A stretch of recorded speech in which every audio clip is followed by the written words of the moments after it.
السلام عليكم، كيف دايرين؟ لاباس عليكم؟ نتمنى ان شاء الله كاملين تكونوا بخير وعلى خير واحوالكم طيبه. الفيديو ديالنا ان شاء الله غادي نشارك معكم واحد الكيكه مختلفه تماما على الكيكات اللي جربتهم من قبل. نتمنى ان شاء الله الاقتراح ديالي معجبكم، ندوزو باش نحضروها مع بعضنا. بالنسبه للمكونات اللي غادي نحتاجوهم، غادي نحتاجو 2 حبات ديال البيض، كاس قل ربع ديال السكر، انا استعملت ديال كوكو او جوز الهند، وكاس قل ربع ديال الحليب ايضا استعملت ديال كوكو، وكاس قل ربع ديال الزيت استعملت ايضا ديال كوكو، ممكن تستعملوا الزيت العاديه، ونص كاس وافي ديال السمسم او الزنجلان الاسود اللي غادي نطحنوا فيه مع بعد، فانيلا، شيشه ديال الملحه، 2 معالق كبار ديال الطحينه، 2 اكياس من خميره الحلوى، والدقيق حسب الخليط.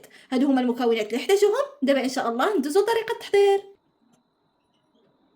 في اناء غادي نوضعوا الشيشه ديال الملحه والبيض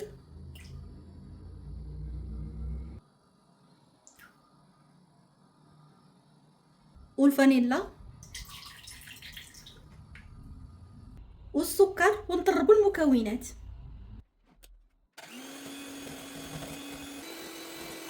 وغادي نضيفوا الزيت بالتدريج وحنايا كنطربوا، وغادي نضيفوا الطحينه،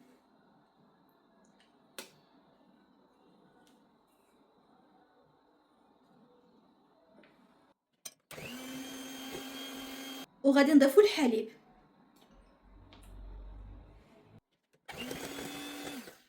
ودابا غادي نضيفوا باقي المكونات. غادي نضيفوا السمسم او الزنجلان الاسود اللي طحناه، وخميره الحلوى والدقيق بالتدريج.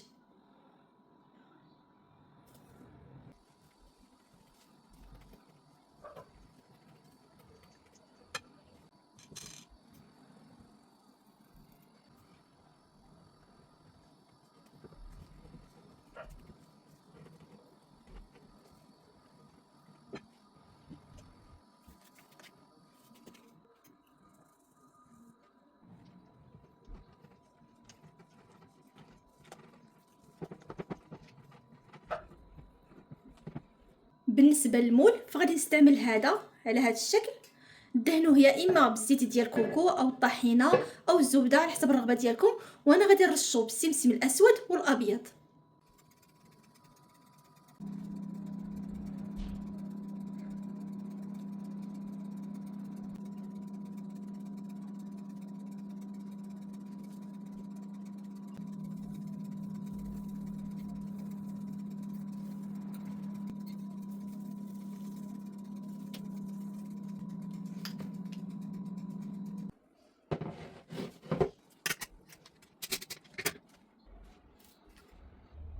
والكيكه ديالنا من بعد ما وجدات قلبتها هكذا على الشبكه باش تبرد. بالنسبه للون ديالها فكيجي شي شويه غامق لاننا استعملنا السمسم الاسود. الا ما كنتوش باغيينو هكذا يجي بهذا الشكل فممكن تستعملوا كتزيين السمسم الابيض فقط.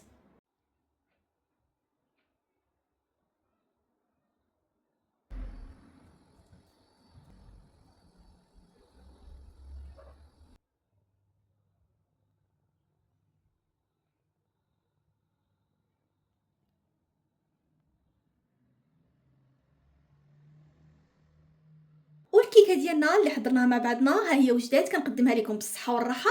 نتمنى ان شاء الله تجربوها، متاكده غتعجبكم بزاف بزاف، فعلا كتجي رائعه جدا ومختلفه على الكيكات اللي كنحضروهم. نتمنى ان شاء الله الاقتراح ديالي ممكن يعجبكم، ولا عجبكم ما تنساوش خليوا لي لايك وشاركوا في قناتي الا كنتوا اول مره تشوفوها، وفعلوا الجرس باش يوصلكم جديد، وبارطاجيو الفيديو مع اصدقائكم واحبابكم. نشوفكم في الفيديو الجاي على خير، مع السلامه.